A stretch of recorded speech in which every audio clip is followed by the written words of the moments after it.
boa noite. Meu nome é Ana Maria Guerra Machado. Eu sou diretora do Museu da Gente Mineira, que é um departamento cultural da Faculdade de Sabará. Hoje nós estamos reunidos para discutir sobre a influência do mundo digital dentro do nosso cotidiano. E para isso eu convidei o Bernardo Evangelista, ele é presidente da Academia de Ciências e Letras de Sabará, e a professora Graziela Arbelau Giacomi, que é professora da disciplina História da Cultura Mineira da Faculdade de Sabará. Ela é antropóloga e ela representa dentro da academia a área de ciências. Então, o interessante é que a gente possa discutir, dentro dessa temática do mundo digital, como que está sendo as relações entre a literatura e a ciência com esses novos mecanismos, né, de divulgação e de pesquisa mesmo, e de trabalho, todo agora através da internet. Boa noite. Boa noite. Boa noite. Boa noite. Querem falar alguma coisa? Apresentar aqui, por favor? Bom, como já foi dito, é um tempo diferente para nós. Nós vamos tentar medir um pedaço disso aqui e realçar a importância de nós não desistirmos dos processos, até porque, digamos que o tekne grego, a arte de fazer, veio, ela ficou, passou por todo o tempo e nós queremos mostrar qual vai ser essa circunscrição desses novos tempos, como não abandonar realmente esse olhar e fazer dele cada vez menos cansativo. Ainda que nós sintamos tantas saudades de estarmos muito presencialmente juntos, mas isso não vai tirar o brilho que a ciência tem para produzir e hoje então junto da literatura. Sim, e é interessante pensar que o mundo digital hoje está envolvido em várias linhas do processo, né? Ele está envolvido no próprio momento da criação, também no momento de pesquisa, que para a escrita literária também é muito necessária, e hoje a gente tem uma ferramenta gigantesca de pesquisa, né? E você pode comparar várias fontes, pode, vamos dizer, ordenhar informações com precisão e com muito alcance, muita distância. Então a gente tem o mundo digital funcionando a nosso favor, tanto na criação quanto na pesquisa e também na divulgação, né? Agora a gente, num tempo de pandemia, mostra também que no momento a divulgação ela tem que ser digital, ela tem que ser virtual, não é um momento para o livro físico, né? No momento, não dá para fazer um lançamento de livro hoje, por exemplo, do livro objeto, mas então a gente pode fazer essa divulgação e pode fazer com que trabalhos que não chegariam como um livro físico, eles teriam mais dificuldade em chegar a certos lugares que hoje com a internet a gente pode chegar com bastante facilidade, né? Mas aí você já está falando do livro pronto. Eu queria que você explicasse aqui, porque você já é escritor, tem vários livros publicados, enfim. O processo da criação. Você tem essa passada rápida. Como é que é um processo de criação de um escritor antes da pandemia, né? Antes desse boom da internet e depois desse boom? O que você acha que mudou, assim? Como é que era antes?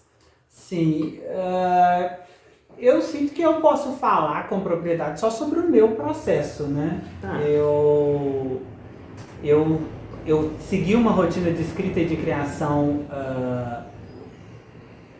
durante a minha semana, mas que eu senti que com a pandemia essa coisa de ficar mais em casa me deu um pouco mais de tempo para eu me dedicar a isso. Mas o que eu senti é que a oportunidade de poder ter mais tempo para criar, ela me deixou também muito atento ao fato de que eu não podia desperdiçar muito tempo. Então eu consegui criar, vamos dizer assim, setores, dividir mais as tarefas de forma que antes o que eu sentia era que eu começava a escrever e sentia que eu precisava fazer uma pesquisa, e eu parava a escrita e ia para a pesquisa, e agora eu sinto que eu setorizei. Então, olha, eu vou ficar 7 dias escrevendo apenas, com a minha intuição e com o que eu acho que seja, e fazendo as minhas anotações, e depois eu me dedico só à pesquisa para eu voltar e mexer naquelas peças e preencher aquilo com o que faltava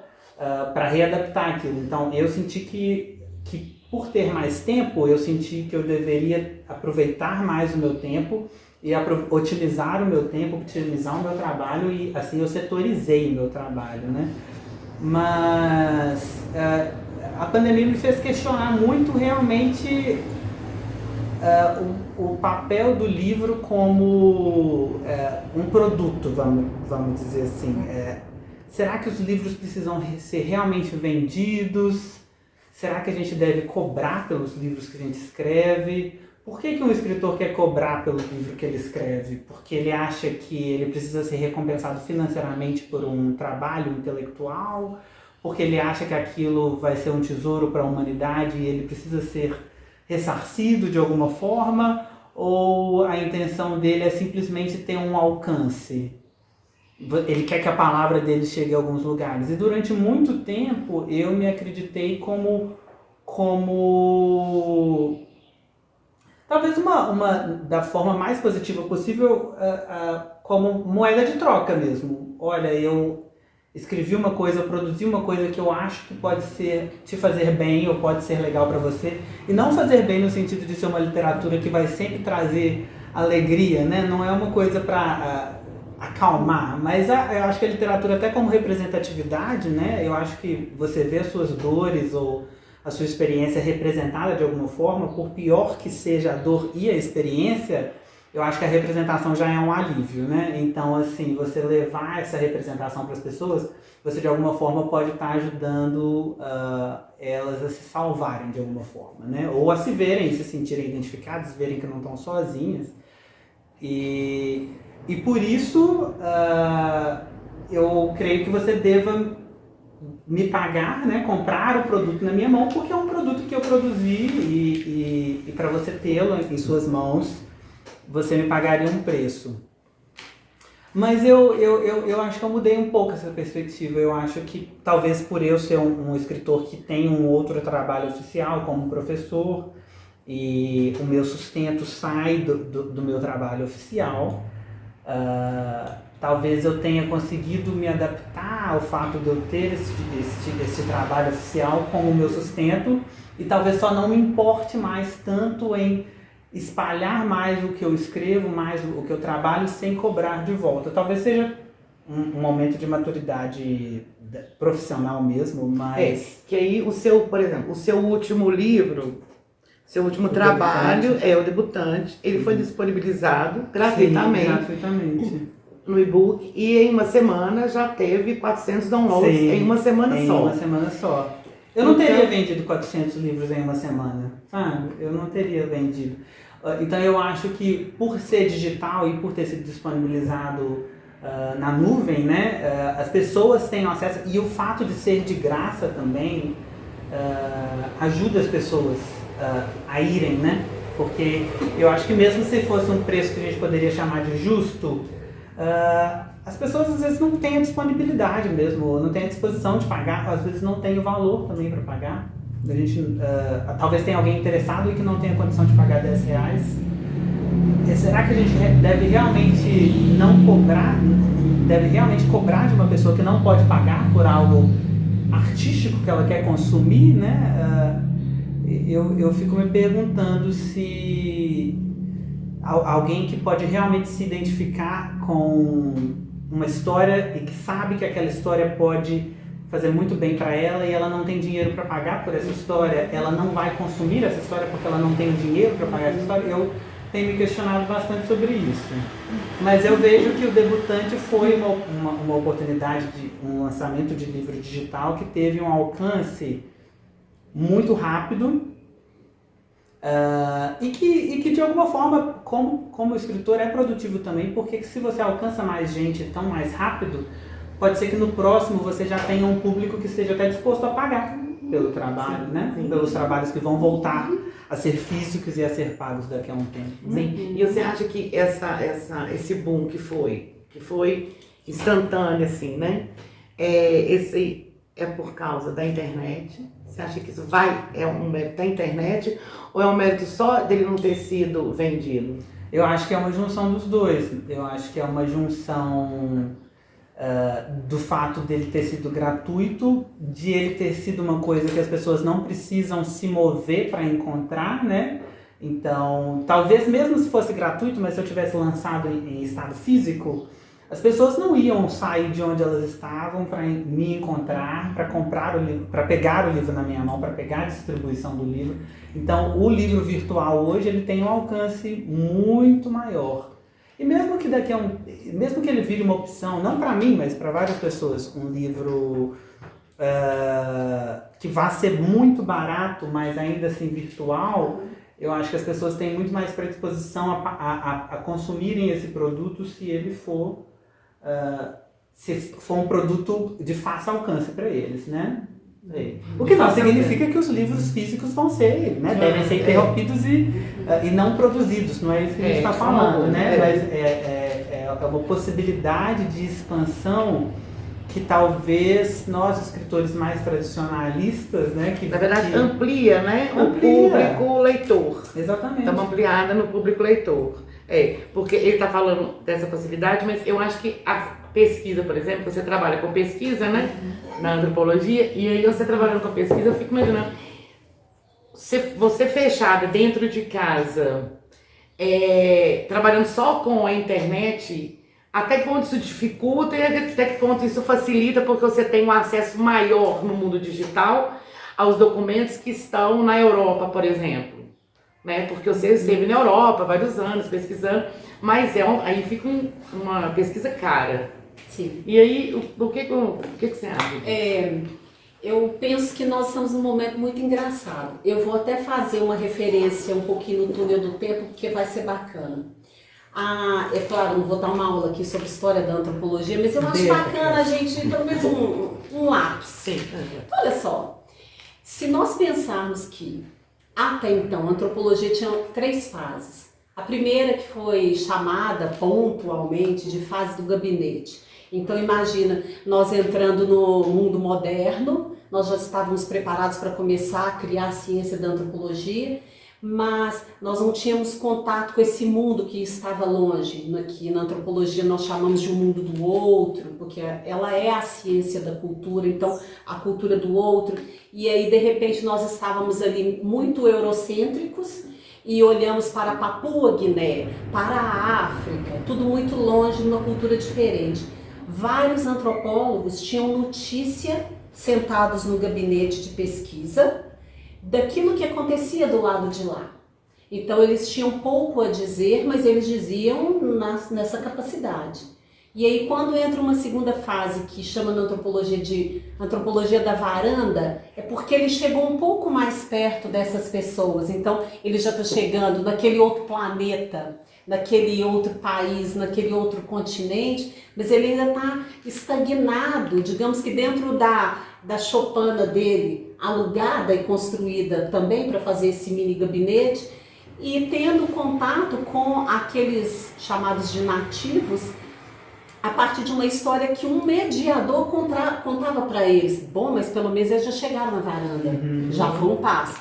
E aí quando a antropologia dá o mega passo de falar agora a pesquisa é de campo, então nós vamos arregaçar as mangas, nós vamos realmente enfrentar a febre amarela, a malária ou o que for, e nós vamos saber o que é que os trombriandeses têm para falar, o que o povo Nui vai dizer, o que o Azande. Eu preciso ouvi-los e eu quero aprender parte desse dialeto, por quê? Porque eu vou viver com eles, eu vou morar com eles 4 anos, 5 anos, ou quem sabe uma Malinowski 10 anos, ou quem sabe uma Graziella que morou 4 anos em Conceição do Mato Dentro, dentro de um distrito rural para estudar isso. Por que eu falei isso? Porque hoje eu tenho a seguinte percepção, preciso até escrever sobre isso para isso ficar registrado. Nós estamos vivendo um 4º momento da antropologia, se é que ela me permite, embora eu seja pequenina, mas eu vou falar da minha experiência, que é um 4º momento assim. Nós estamos na pesquisa de campo, mas nós não podemos pisar o campo, porque nós estamos pandêmicos.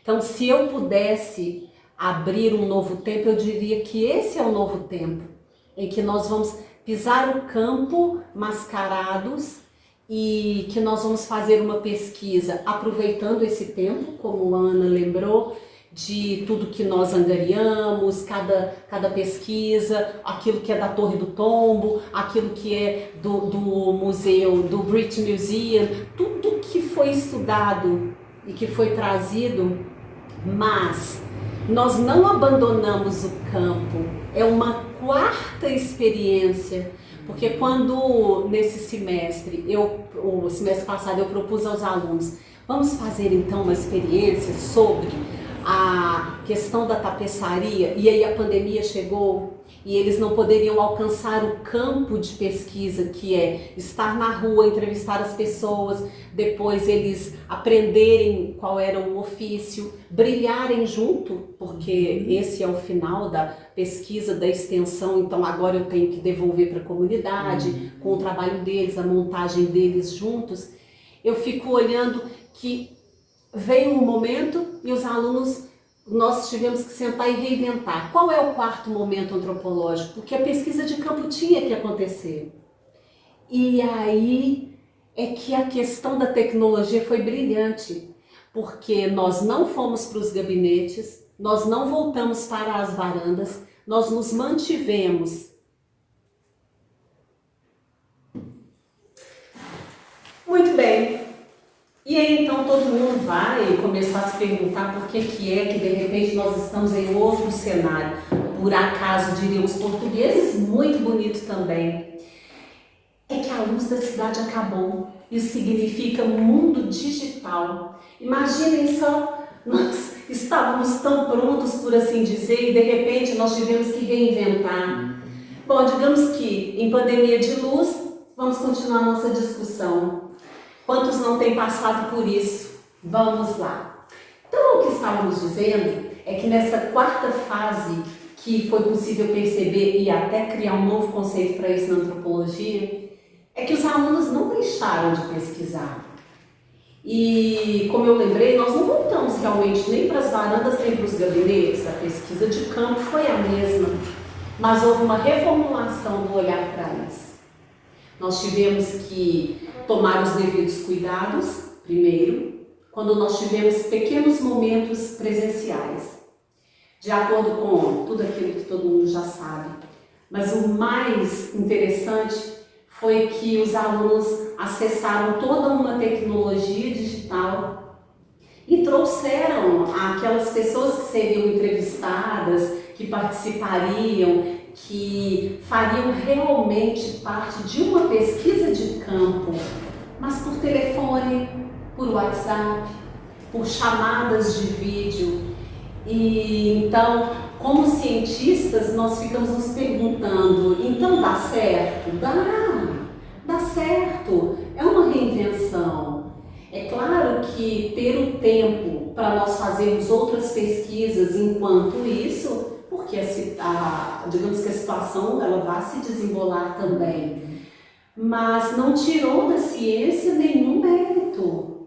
E eu bati muito palmas, tanto para os alunos que aceitaram que não fosse trocada nem a forma de pesquisar, que é uma das coisas que eu tinha medo de, professora, então vamos deixar para lá.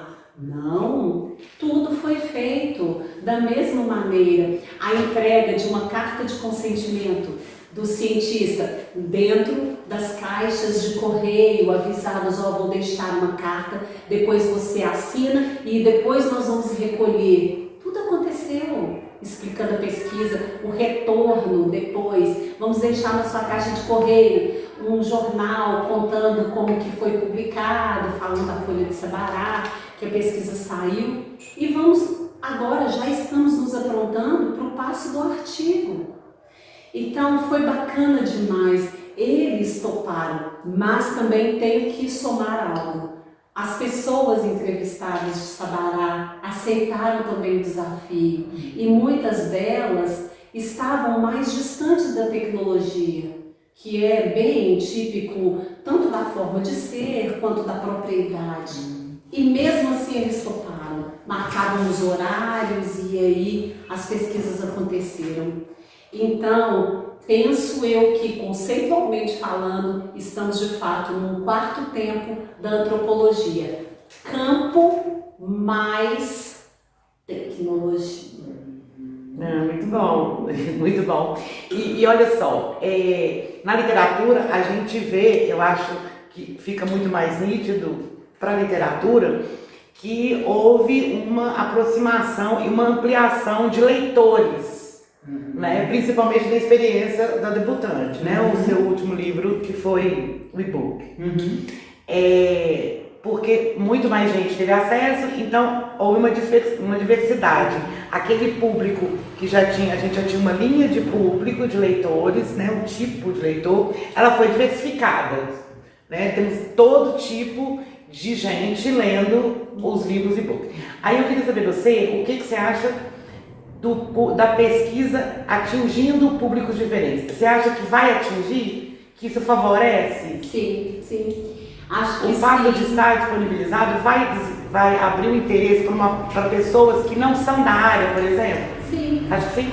Sim, e se nós pensarmos, porque normalmente um cientista ele vai a um site científico, então ele tem um lugar de procurar. Sim. Digamos como ele iria lá na biblioteca, no lugar daquela estante, não é? Ou numa livraria.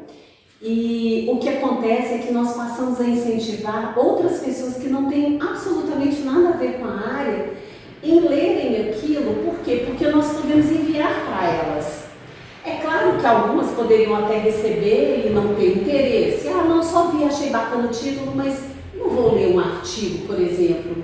Mas muitas que não teriam esse incentivo, mas que nós mandamos, eu vou te mandar para o WhatsApp, aí depois você abre até no seu notebook, tá? Ah, teve gente que me respondeu, pode mandar que eu vou imprimir. Ok, mas chegou pela tecnologia do virtual. virtual. E isso é um barato. E eu perguntei aos alunos, e eles também responderam sobre isso. Ah, não, eu estou mandando para o meu tio, para minha madrinha. Quer dizer, pessoas que não se envolveriam na pesquisa. E eu tenho o tempo todo falado, pode dizer que é muito chique, nós estamos produzindo ciência, e por que não? Sim. São os nossos aprendizes da ciência. Sim. E a tecnologia foi um salvo da questão.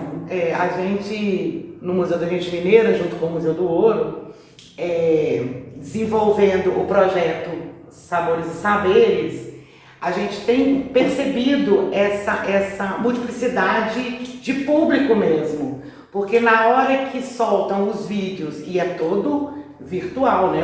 Todo digital a coisa, é ao vivo, é uma live, é ao vivo, e a gente sempre leva um produto que é de tradição da cidade. Então a gente tem percebido que o público que está vendo não é o público que procura visitação física do museu. Não é esse público. Tem esse público, mas existe o público de toda a cidade, dos lugares mais diferentes, de diferentes classes sociais, nível de escolaridade. Todos querem ver e todos comentam no chat, e isso é muito interessante, porque houve uma interação de um público que, se não fosse o mundo digital, se a gente não estivesse fazendo isso, e isso só aconteceu por causa da pandemia, né? Se isso não acontecesse, talvez esse público jamais teria vontade, interesse ou conhecimento de ir ao Museu do Ouro ou visitar o Museu da Gente Mineira e ter acesso a esse tipo de coisa. Que está acontecendo também na academia, né? Sim. Na Academia de Letras, que é também não vou falar que é um órgão, né? Mas é uma associação que tem uma fama de ser fechada, de ser travada naquilo ali, só entre aqueles autores. E aí, como no digital, você conseguiu, através do blog, né, disseminar. Fala um pouco do blog, por favor. O blog da Academia de Ciências e Letras de Sabará traz as publicações de artigos, poemas, contos e escritos de todo tipo, né? E temos também música também, né? Porque nós temos pessoas da área da música dentro da academia, então a gente tem pelo menos 4 músicos, né? Sim. A Grazi, a Nath A Sofia e o Lucas. O Lucas. E, então a gente publica também, além de textos, a gente também publica música e a gente publica entrevistas também com os nossos patronos. Então é uma forma também de a gente deixar esses escritos não só acessíveis, né, escritos que são produzidos dentro da academia, mas para fora mesmo. Então a gente aumenta o alcance do autor, né? Então assim, é um presente para o autor, mas é um presente para todo mundo ao redor, para ser cultivado, para refletir, para pensar, discutir e também para fazer as pessoas produzirem também, porque o mesmo poder que a gente tem para fazer um blog, toda pessoa tem para fazer um blog. O sentar, escrever e publicar, a gente já tem o mecanismo, a gente já tem as tecnologias, é só fazer, sabe? O blog, as redes sociais, né? E é interessante porque num tempo comum, as pessoas teriam que, para conversar com um escritor, por exemplo, com um membro da academia, ou você, como publicou sobre a história do Grupo Siderúrgico, né? Do Esporte Grupo Siderúrgico, levaria muito tempo colocar uma cara, escrever, colocar no correio, chegar a você. E aí os retornos, eles são na hora. Na hora que a pessoa lê, ela te responde na hora, e aí você já tem um contato na hora e dá um retorno muito interessante. Não é isso? Acho que esse é o caminho da internet mesmo, né? Ele realmente fazer ligações para as pessoas chegarem a outras com muito mais acesso, né? Acho que tudo hoje está tentando facilitar a comunicação mesmo, né?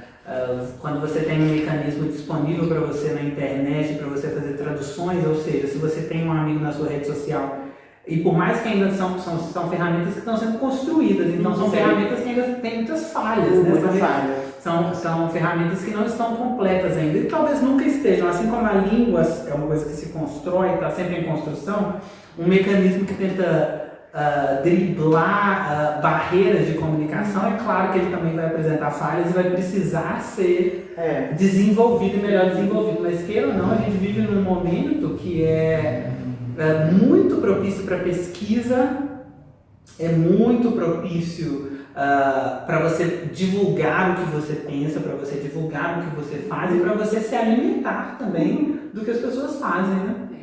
Eu concordo plenamente, porque é um tempo, é uma palavra que ficou bem comum agora, muito renovador da ideia.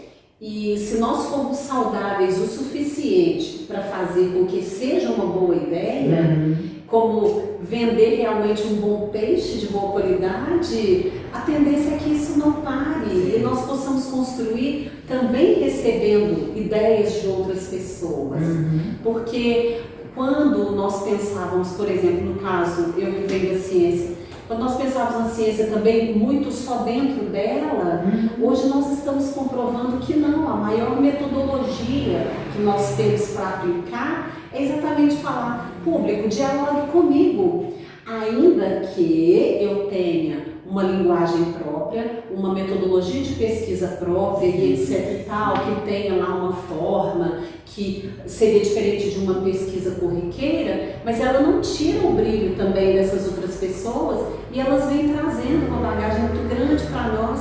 Então a troca agora, ela está sendo ímpar e nós precisamos construir algo bem saudável mesmo nesse sentido, da literatura que seja bacana, da ciência que traz essa resposta para essa análise do mundo que nós estamos vivendo.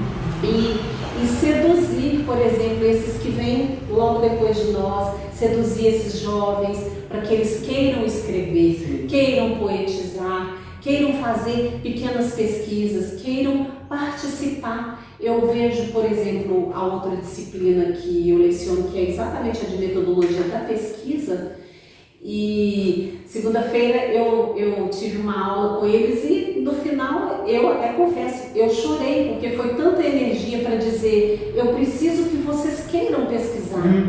Vocês não podem escrever uma monografia e defender no final do semestre e dizer: ah, que bom, agora eu formei. Não, eu preciso que vocês gostem disso. E a única coisa que eu posso fazer é dizer: é muito bonita a ciência. Eu vou dizer para vocês e vocês vão falar: nossa, que bonita. Não mais como esse abismo que também a pode ter tido um tempo de nós estarmos tão Tão distantes, acima. tão Uhum. acima dos outros. E a tecnologia tem ajudado nesse sentido. Quando um aluno fala, então eu vou ler um artigo que a senhora escreveu. Leia mesmo, tá aqui. Já achei aqui no PDF. Tá vendo? É uma vida pesquisando, sim, mas vocês podem se seduzir por essa maravilha. Os nichos se abriram, né? Se abriram. Então, existe uma abertura agora, até porque às vezes, talvez o obstáculo mesmo fosse, durante muito tempo, a distância mesmo. Como que essa pessoa vai saber que isso existe, né? Que existe uma linha de pesquisa nesse estado, nesse parâmetro, e eu acho que com a literatura também funciona assim, né? Como que as pessoas vão saber o que está sendo produzido se isso não é visto, se isso é visto só dentro de um certo nicho, num certo grupo, só é cultivado ali.